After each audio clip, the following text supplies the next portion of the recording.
aconteceu com seu filho que fez você perceber que tomar uma atitude extrema era a única saída?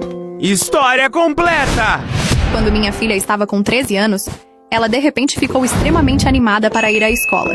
Esta era a mesma menina que 2 semanas antes tentou se fingir de morta para faltar às aulas. Então, naturalmente, perguntei por que a mudança. Agora eu tenho o professor Carlos para a história todos os dias. A aula dele é super divertida. Sorri, feliz que ela finalmente não estivesse odiando a escola. Não pensei muito sobre isso novamente até uma semana depois, quando Isabela começou a configurar o despertador 30 minutos mais cedo apenas para escolher a roupa perfeita. Não era como se Isabela nunca se importasse com sua aparência, mas ela sempre ficava bem em apenas vestir a primeira coisa limpa que encontrava. Lembro de perguntar se ela estava tentando impressionar um garoto por quem tinha uma paixão, e seu rosto ficou totalmente vermelho. "Não fale isso, mãe!" ela gritou. Foi aí que fiquei realmente desconfiada. Comecei a observar suas mudanças de humor normais de adolescente mais cuidadosamente, e percebi que sempre estavam relacionadas ao professor Carlos. Ela nunca admitiria, mas notei coisas como se o professor Carlos elogiasse seu projeto. Ela flutuaria pela casa por horas. Mas se o professor Carlos não a reconhecesse muito naquele dia, ela mal falaria e cutucaria o prato durante o jantar. Foi quando a testei de maneira sutil. Estava pensando em te tirar da aula do professor Carlos.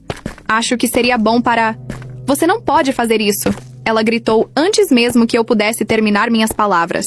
Olhei para ela em branco. Mas por que não? Perguntei. Silêncio. Silêncio ensurdecedor.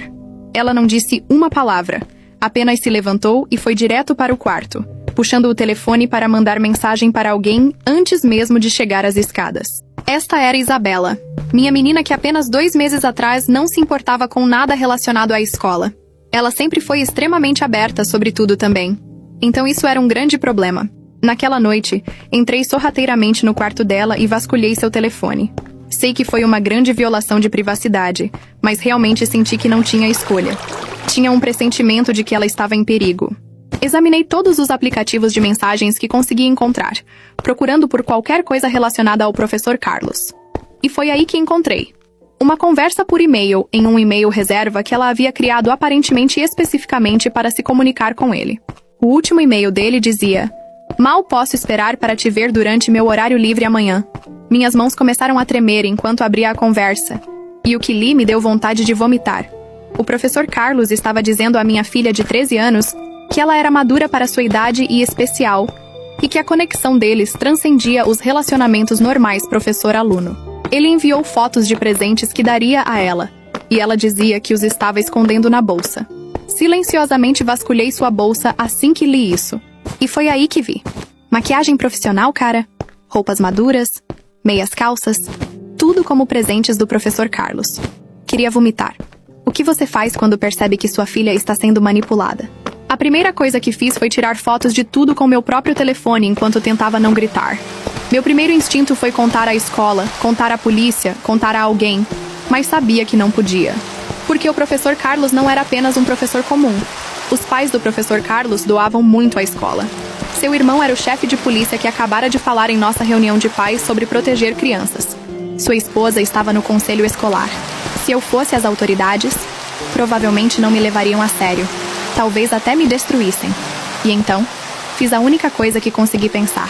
Comecei a documentar tudo enquanto fingia que tudo estava normal. Comecei a fazer voluntariado na escola sem Isabela saber, e observei como ele interagia com ela. Tirei fotos dos presentes e fiz backup dos e-mails em nuvens diferentes. Comecei a assistir documentários com Isabela sobre consentimento e falar sobre notícias onde professores machucaram alunos. Podia ver a engrenagem na cabeça dela girando enquanto assistíamos. Ela frequentemente se desculpava no meio, ficava nervosa, roía as unhas. Ela estava finalmente percebendo a verdade do que estava acontecendo. Infelizmente, esse progresso foi interrompido pelo que agora é o pior dia da minha vida, terça-feira. Isabela chegou em casa da escola mais cedo dizendo: "Eu o vi, mãe", ela disse. "Eu o vi fazer com outra menina exatamente o que ele fez comigo." Ela respirou fundo, como se a verdade ainda doesse saindo. No recreio, professor Carlos, ele falou com ela exatamente da mesma forma, as mesmas palavras. "Você é especial, diferente das outras. Eu amo conversar com você." Ele disse isso olhando nos olhos dela. Ele tocou o ombro dela. como fez comigo. Minha boca secou. E a pior parte, ela continuou, sua voz quebrando, é que ele olhou pra mim depois, como se nada tivesse acontecido, como se eu fosse invisível, como se tudo que ele disse fosse apenas ensaio. Meu coração apertou. Eu sabia. Lá no fundo, sempre soube. Mas ouvir da boca da minha filha, ver seu rosto implodindo, foi como levar um soco no estômago. Isabela, você não tem culpa de nada. Nada disso é sua culpa, está bem? Disse, segurando suas mãos. Eu pensei que ele se importava comigo, mãe. Ela disse. Eu pensei que eu era importante, que ele realmente me via. Ela fechou os olhos com força, como se tentasse apagar os últimos meses da memória. Ele disse que queria me encontrar hoje, depois da aula, que tinha um presente especial para mim. Não sabia o que fazer. Não ia. Mas agora vejo. Ele mentiu para mim o tempo todo. Congelei. Isso não era mais uma suposição. Não eram apenas mensagens suspeitas ou mudanças comportamentais. Era confirmação direta. Ele estava tentando isolar minha filha. Usar presentes, palavras e promessas para preparar algo que ela, inocente como era, ainda não havia nomeado. Mas eu sabia o nome. E era nojento. Abracei minha filha com força, engolindo o grito que ameaçava escapar da minha garganta. Ela tremeu, mas não chorou mais. Parecia vazia. Você não vai passar por isso sozinha mais. Sussurrei no ouvido dela. Prometo. Vou cuidar de você. E ele nunca mais vai chegar perto. Nunca mais. Ela acenou, não dizendo nada. E adormeceu ali mesmo, exausta. Cobria com um cobertor, levantei e fechei a porta da sala. Sabia que daquele momento minha vida seria diferente. Não podia mais esperar. Ou confiar em protocolos. Precisava agir. Agora. Mas para agir, precisava de provas. E o próximo passo seria ainda mais difícil. Naquela noite, quando Isabela finalmente adormeceu, sentei no escuro por longos minutos, olhando para o nada. Meu coração estava inquieto. Sabia que não podia simplesmente dormir e fingir que tudo isso passaria com uma conversa, ou bloqueando o telefone dele. Isso não era uma briga de adolescente. Era sério. Sério demais. E eu precisava de provas. Precisava mostrar claramente quem ele realmente era. Até para ela. Fui ao quarto da Isabela. Respirei fundo e cuidadosamente peguei o telefone dela. Sabia a senha. Nunca precisei usá-la sem permissão. Mas ali, isso era mais que permitido. Era necessário. Abri o aplicativo de mensagens e fui direto ao histórico com o professor Carlos. As mensagens mais recentes estavam lá, intactas. Ele a chamava de minha garota inteligente. Disse que ela tinha um brilho diferente. Que a maneira como ela via o mundo era única para alguém tão jovem. As palavras pareciam gentis à primeira vista, quase como encorajamento comum, mas não eram. Não quando adicionadas ao contexto.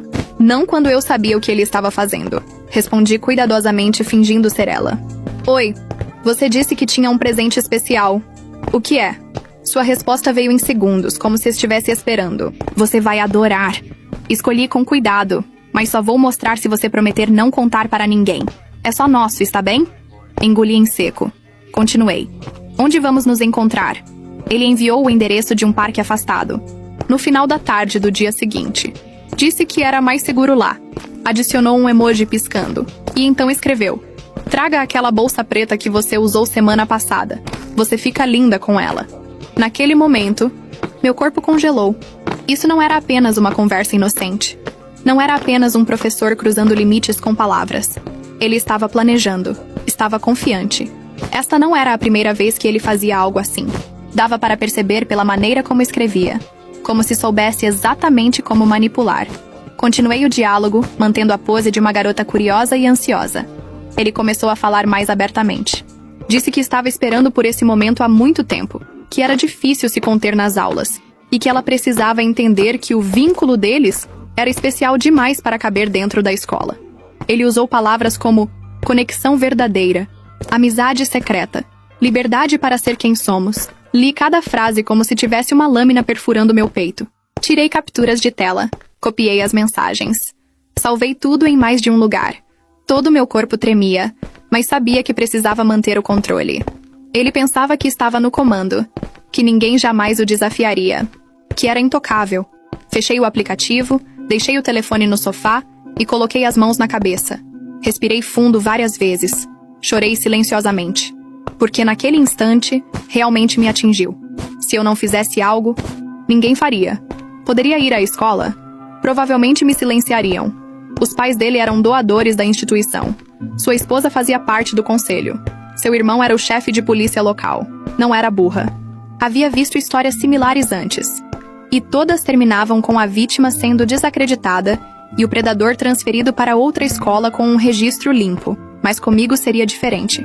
Se o sistema estava podre, então eu criaria o meu próprio. E naquele instante abri o navegador e digitei com dedos trêmulos: como denunciar predadores online sem envolver autoridades locais. Passei horas naquela madrugada imersa em sites, fóruns, vídeos. Cada link que clicava me levava a outro caso, outra história, outro grito abafado por ajuda. Era assustador perceber o quanto isso era mais comum do que imaginava. E pior, como tantas pessoas poderosas eram capazes de silenciar tudo com um aceno, uma doação ou um sobrenome influente. Mas foi no Instagram que encontrei algo que chamou minha atenção. Um vídeo com o título "Nós o pegamos ao vivo.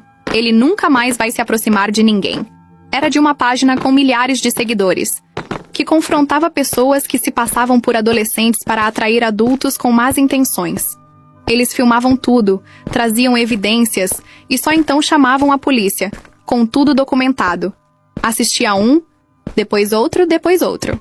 O padrão era o mesmo. Assumiam o perfil da vítima, marcavam um encontro em local público, apareciam com câmeras e evidências, e confrontavam diretamente o agressor.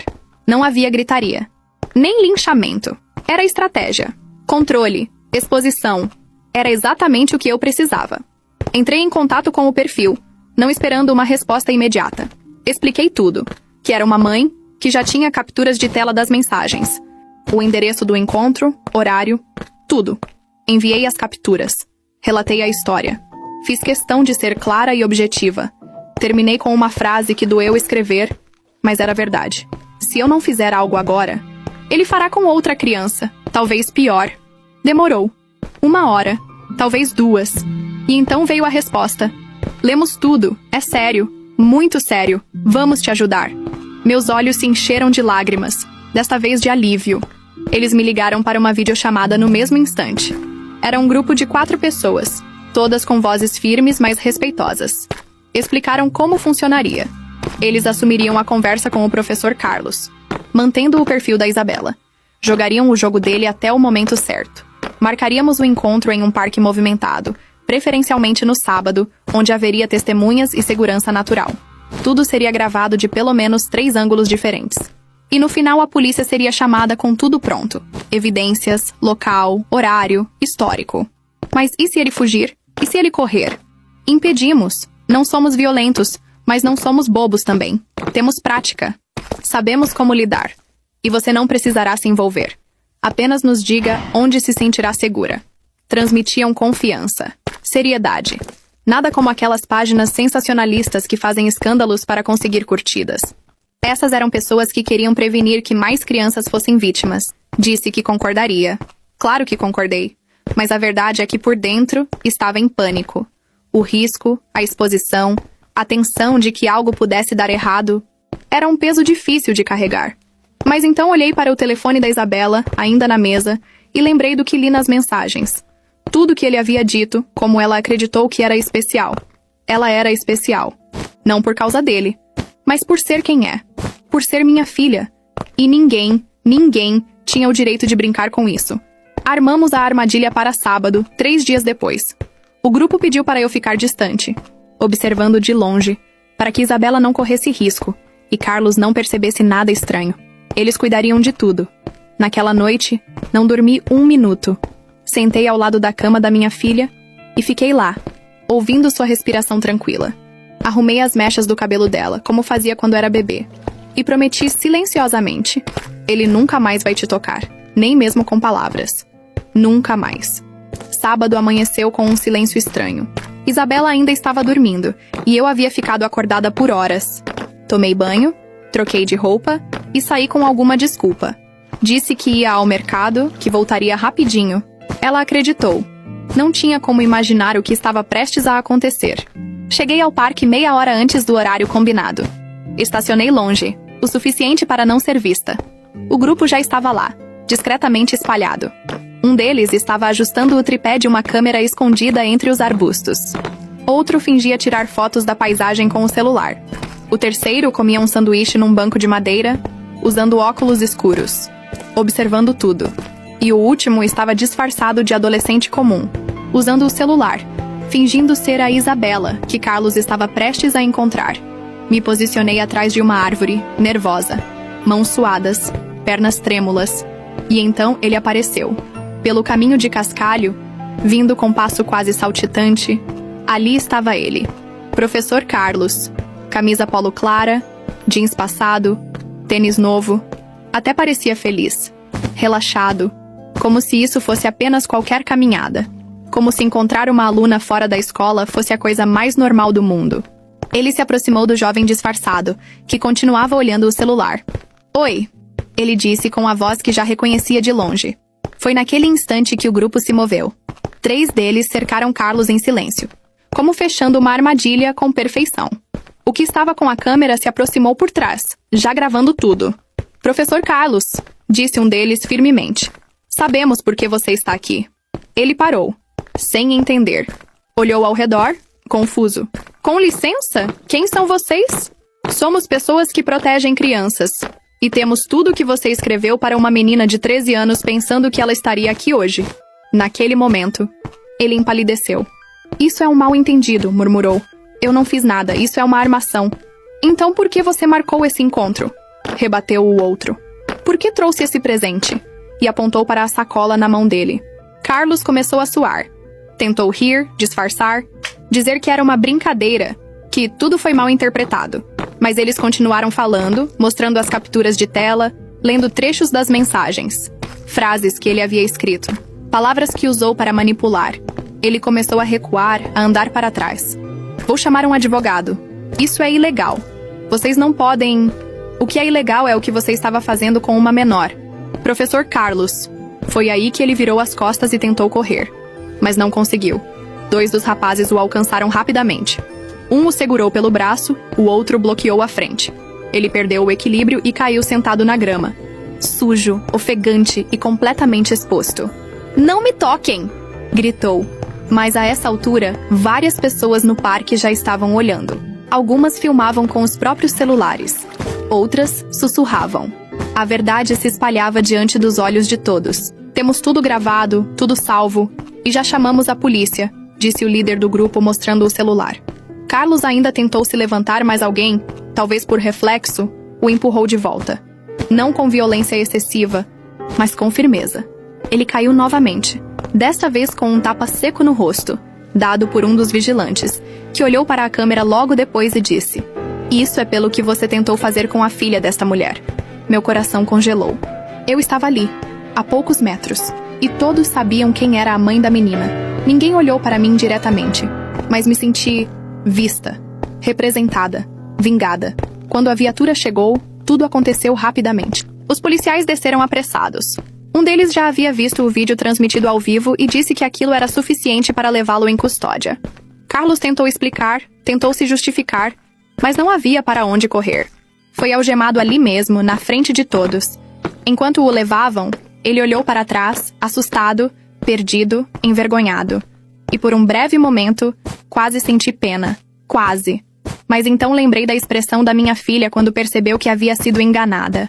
A maneira como chorou, como se seu mundo tivesse se despedaçado. E qualquer sentimento de pena evaporou. Naquela noite, de volta em casa, sentei no sofá com Isabela e a abracei. Ela ainda não sabia de tudo, mas podia perceber pelo meu olhar que algo havia mudado. E pela primeira vez em muito tempo, ela dormiu com o quarto em paz. A prisão de Carlos não foi o fim, foi apenas o começo. Na segunda-feira seguinte, recebi uma ligação do detetive responsável pelo caso. A busca e apreensão no apartamento dele já havia sido concluída, e o conteúdo que encontraram... Bem, ele nem precisou descrever. A pausa na voz dele disse tudo. Mas o que me contou depois confirmou o que já temia. Carlos não estava fazendo isso apenas com minha filha. Encontraram trocas de mensagens com pelo menos mais 4 adolescentes da mesma idade. Algumas conversas arquivadas, outras deletadas, mas recuperadas. Fotos, áudios, pequenos vídeos. Ele havia construído uma rotina secreta, agindo calmamente, usando os mesmos métodos, as mesmas palavras doces, os mesmos presentes caros. E a pior parte, ele fazia isso há anos. Quando o vídeo do confronto no parque foi publicado oficialmente pelo grupo, com proteções adequadas de desfoque e explicações sobre o caso, explodiu. Viralizou em questão de horas. E com ele vieram os comentários, as mensagens, as denúncias. Uma mãe escreveu: "Este homem foi professor da minha filha em 2020. Ela tinha 12 anos. Agora tudo faz sentido." Outra, ainda mais direta: "Ele deu um batom para minha filha em segredo. Achei estranho, mas a escola disse que era gentileza. Hoje estou em choque." Dezenas vieram. Talvez mais de 100. Algumas antigas, outras atuais.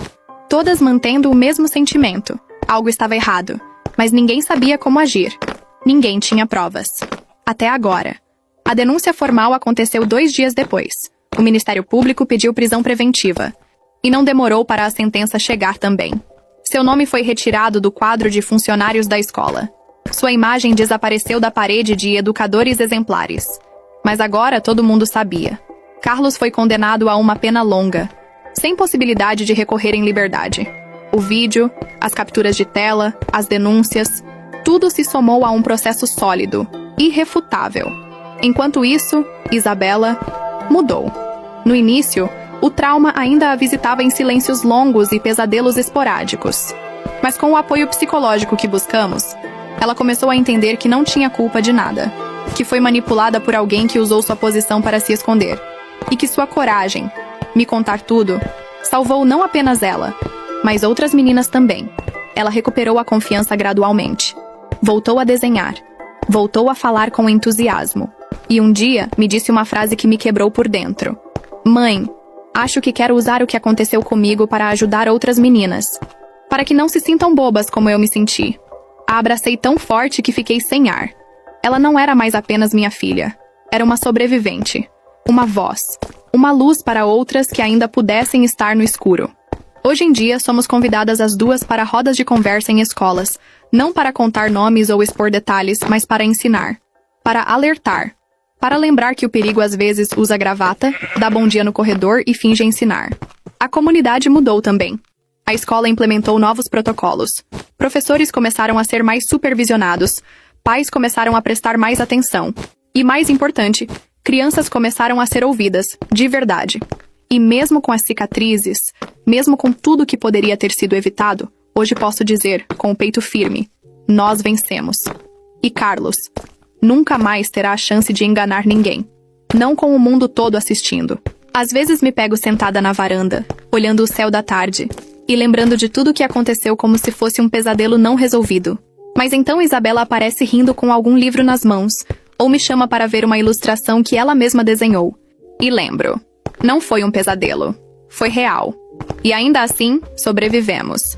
Mas ninguém saiu igual. Isabela, por exemplo, é uma menina diferente agora. Continua doce, mas não ingênua. Aprendeu com uma dureza que nunca quis que enfrentasse. Que o mundo pode ser perigoso mesmo onde deveria ser seguro. Mas também descobriu algo mais. Que é forte. Que sua voz importa. E que quando é ouvida, pode mudar a vida de outras pessoas. Ela ainda faz terapia. Não porque está quebrada, mas porque sabe que cuidar da mente é tão importante quanto cuidar do corpo. Às vezes, em algumas noites mais quietas, ainda fica inquieta, se remexe na cama. Mas são cada vez mais raras. E hoje, ela me olha nos olhos com firmeza. Sabe o que quer. Sabe que merece respeito. E não aceita menos que isso. Se inscreveu em um grupo de apoio para meninas que passaram por experiências similares. Tem dado palestras em escolas, mesmo na sua pouca idade. E me disse outro dia: "Mãe, nunca mais vou achar que ficar calada é mais fácil. Isso vale mais que qualquer diploma." Eu? Bem, mudei também. Nunca fui do tipo combativa. Sempre fui mais do tipo que resolve as coisas no diálogo, na paciência. Mas quando se trata de proteger uma criança, você descobre forças que não sabia que tinha. Hoje, sou ativa em campanhas educativas, ajudo outros pais a identificar sinais precoces de manipulação e abuso.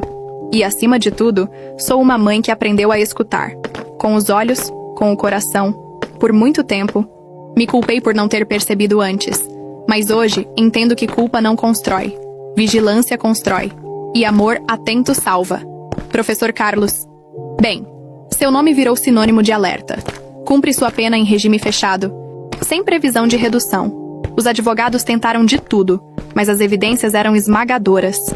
Além do nosso caso, mais 4 famílias formalizaram denúncias. Uma delas revelou que havia tentado alertar a escola anos atrás, mas foram ignorados. Agora tudo veio à tona. A última notícia que tive dele foi durante o julgamento final, quando tentou fazer um discurso dizendo que foi mal compreendido. O promotor simplesmente respondeu: "Você foi compreendido perfeitamente, por isso está aqui." E ali terminou a carreira, reputação e disfarce que usou por tanto tempo. Os vigilantes, bem, continuam com seu trabalho. O vídeo do caso da Isabela foi o que mais viralizou no perfil deles até hoje. Milhões de visualizações. Convites para entrevistas. Mas mais importante que a fama foi o impacto. Receberam apoio de ONGs, psicólogos, conselhos de proteção à criança. Melhoraram seus métodos. Criaram parcerias com departamentos de crimes cibernéticos. E sabem que não podem fazer justiça com as próprias mãos, mas podem expor o que precisa ser visto. Me mandaram uma mensagem recentemente. Sua filha salvou vidas. E você também. As outras meninas? Bem, cada história é um universo. Algumas já estavam longe da escola. Outras ainda estavam presas pelo medo, dúvida, trauma. Mas a exposição do caso fez com que recebessem apoio real. Terapia, suporte jurídico, escuta qualificada. Algumas mães vieram até mim emocionadas dizendo: "Você nos deu coragem para falar." Não existe prêmio no mundo que pague isso. A escola, claro, entrou em crise. Tentaram negar no começo. Depois tentaram minimizar. Mas a pressão pública foi grande demais. O conselho foi substituído. Protocolos de proteção foram atualizados. Hoje há câmeras nos corredores, treinamento para identificar comportamentos suspeitos e uma nova política de escuta ativa para estudantes. Ainda desconfio de algumas intenções internas, mas pelo menos agora, eles sabem que estão sendo observados. E quanto à comunidade, despertou. As pessoas começaram a olhar para seus próprios filhos com mais atenção, a fazer perguntas que antes pareciam exageradas, a entender que abuso nem sempre tem cara feia ou voz grossa. Às vezes vem disfarçado de elogio, presente, amizade especial. E finalmente, para mim mesma, aprendi a confiar novamente. Não no sistema, não nas autoridades, mas em mim. Porque fiz o que era certo, mesmo quando foi difícil. E porque minha filha olhou para mim no meio do caos e viu um porto seguro. Ela sobreviveu. Nós sobrevivemos. E se há alguém ouvindo isso agora, com medo, com dúvidas, achando que não vai conseguir lidar, eu digo: você consegue. Você não está sozinha. E sim, você pode fazer algo. Mesmo que pareça pequeno. Mesmo que ninguém acredite no começo. Porque basta uma mãe determinada, uma denúncia feita na hora certa, uma verdade exposta com coragem, para mudar tudo. Esta foi nossa história. Mas espero, do fundo do coração, que nenhuma outra mãe precise contar uma parecida. Nunca mais. Muito obrigado por acompanhar. Siga o perfil para mais histórias.